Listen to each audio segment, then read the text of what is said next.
analize radili u Sisku, kad smo o tome razgovarali u Primorsko-goranskoj županiji, naravno u Istri možda i najčešće.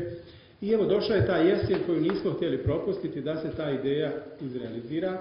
I na sastanku inicijativnog odbora koji je bio, ako se ne varam, 13. prošlog mjeseca, još jedan puta smo u Domu hrvatskih branitelja, dakle inicijativni odbor u sastavu brojno od 13 ljudi, sjeli smo i jedno 2 ili 3 debela sata razgovarali o ozbiljnosti tog projekta.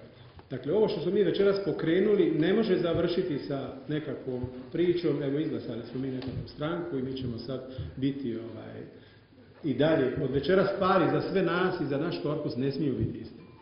Tada smo posebno postavljali jedni drugima pitanje da li smo prije svega svjesni ozbiljnosti ako ulazimo u politički posao, jer mi se ne želimo baviti politikom na način kako to stranke do sad rade. Dakle, pretvoriti politiku u nekakve, ne znam, ja jedno mislim, drugo pričam, treći radi, dakle to je jedna od tih definicija politike. Druga je vrlo nepristojna, pa ja naravno neću ni izreći. Ali treća je da se bavite općim dobrom. Da radite za opće dobro. I taj politička želja ili politička definicija koju mi pokušavamo prezentirati vani je da se mi zbilja kroz politiku bavimo općim dobrom, ne samo našeg bošnjačkog korpusa, nego i kompletnog društva, odnosno Hrvatske države u cjelini. Vi vidite danas do kud je doguralo hrvatsko društvo, a ja vam mogu reći moje iskustvo da to društvo doguralo, moj zaključak da to je društvo doguralo do ovakvih problema jednom politikom nečinjenja. Dakle, ništa se ne preduzima, ništa se ne radi, ništa se ne mijenja, pusti da novo čudo zamijeni ono čudo od prije 2-3 dana. Evo vidite do kud smo dogurali da nam je prije nepunih mjesec dana ubijena jedna mlada odvjetnica od 25 godina na sred ulice, u pobjela dana, u sred Zagreb, Belog grada. O njoj se pričalo 7 dana, sad su nova ubojstva. Sjetite se da li iko Ivan Hodak pomenuo u zadnja 2, 3, 4 dana.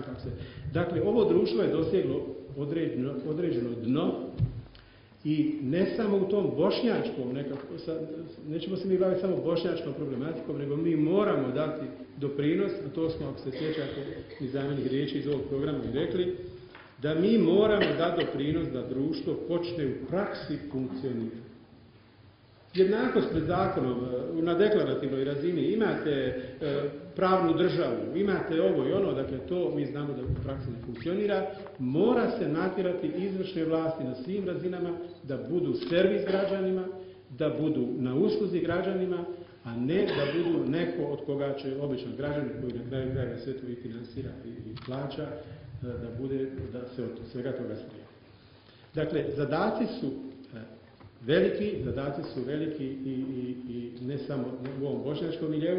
I na tom inicijativnom odboru su mi došli jednoglasno do zaključka da idemo u ovu priču, spremni smo za to, želimo to ozbiljno raditi, želimo neke stvari promijeniti, nijet je, što bi mi rekli Bošnjaci, čist i zbilja je ta odluka bila na tom inicijativnom odboru jedinstvena, jednoglasna. Iza tog inicijativnog odbora su slijedili kontakti sa prenošenjem te inicijative, već poznate inicijative na ostale dijelove gdje prije svega žive Bošnjaci i kao što vidite večerašnji skup je upravo potvrda da je ta inicijativa prihvaćena, dolazak ljudi iz svih krajeva Hrvatske govori da imamo zbilja taj zajednički interes, a mi smo u Rijeci bili u poziciji da čak neke ljude, govorim da ne dolaze, jer nismo znali koliko će tu biti ukupno ljudi, što će se događati, tako da evo ja sam izuzetno zadovoljan, jer vi i vaša brojnost govorite da inicijativa koja je pokrenuta na tom inicijativnom odboru je u stvari našla jedno plodno tlo i da smo de facto istomišljenici u tom prvom nekakvom koraku. Nakon registracije Bošnjačke demokratske stranke Hrvatske u Ministarstvu za upravu i pravosuđe, tek tad ćemo mi u stvari postati politička stranka, tek tad ćemo dobiti pravo djelovanja i tek tad nas u stvari očekuje posao. Tek tad ćemo mi morati sve ovo o čemu smo u inicijativi razgovarali pretakati u praksu, organizirati, kako je to statutarno predviđeno, ogranke gradske i općinske i na terenu pokušati odrađivati sve ono za što smo se ovdje na neki način deklarativno zalagali. Dakle, sve vas ja i molim na kraju krajeva da od večeras ovu ideju prenesete u svoje sredine, ali i da kažete da je tek ovo prvi korak i da iza toga nas slijedi jedan, ja bih rekao, ratnički krvavi posao koji neće odmah rezultirati, koji neće drastične promjene napraviti, ali budemo li među prvima koji će povući nekakav potez ka promjenama, već smo veliku stvar napravili. Tako da nemojmo se rukovoditi rečenicama, pa ja ne mogu ništa promijeniti, to je tako, ja se s tim moram pomiriti, jer takva politika mirenja sa stvarima je dovela ovo društvo u jedno katastrofalno stanje. Ja moram reći da sam ja, kad se bivša zemlja, da kažem, raspadala, očekivao da će hrvatsko društvo postati primjer ex-Jugoslovenske republike. Da će to biti društvo koje će biti jedna točka u kojoj ćemo svi gledati, a mi koji u njoj živimo da ćemo biti sretni. Nažalost, to nije tako. Hrvatska ne samo da nije primjer, nego po zadnjim događajima, dakle, mogla bi se svrstati među one koja ima ponajteže probleme u funkcioniranju. Kad se tiče nas, Bošnjaka, mi imamo nacionalni zadatak. Ja vas pozivam da ne zaboravimo da mi potječemo od naroda nad kojim je počinjen genocid.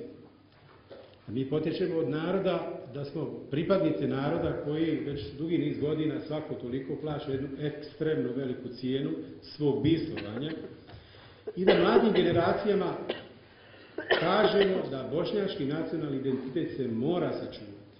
Jer ne postoji ni jedan jedini razlog zbog čega mi, zato što smo Bošnjaci, trebamo biti oborenog pogleda, trebamo biti savijene kičme, a postoji 101 razlog da budemo ponosni.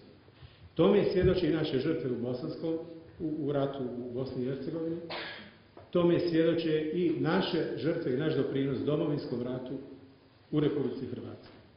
Dakle, ne smijemo zaboraviti da su 1100 žrtava Bošnjaka u Hrvatskoj, da to predstavlja u statističkom nekakvom pokazatelju 4 puta veći doprinos u Domovinskom ratu nego domicilno hrvatsko stanovništvo.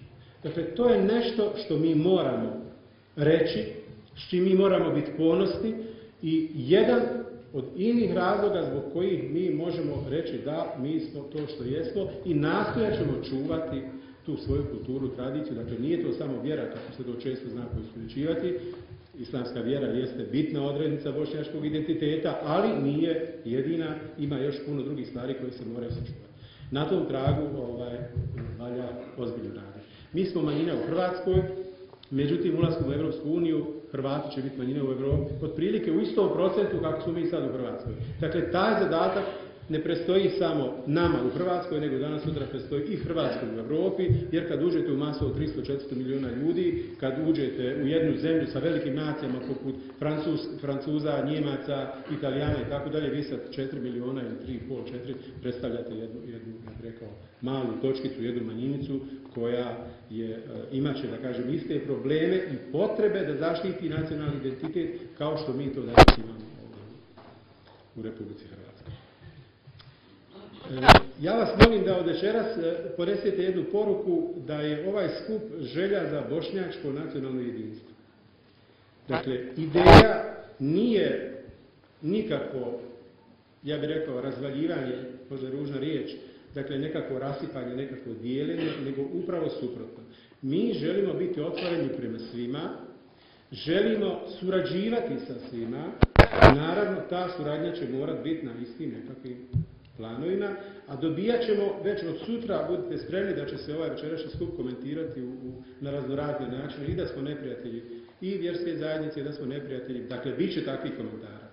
Ono što vas ja molim je da na terenu prenesete tu našu želju, da napravimo jedno nacionalno jedinstvo, da sačuvamo nacionalni identitet i da na tome ustrajno radimo. A to će biti na terenu vrlo brzo prepoznato.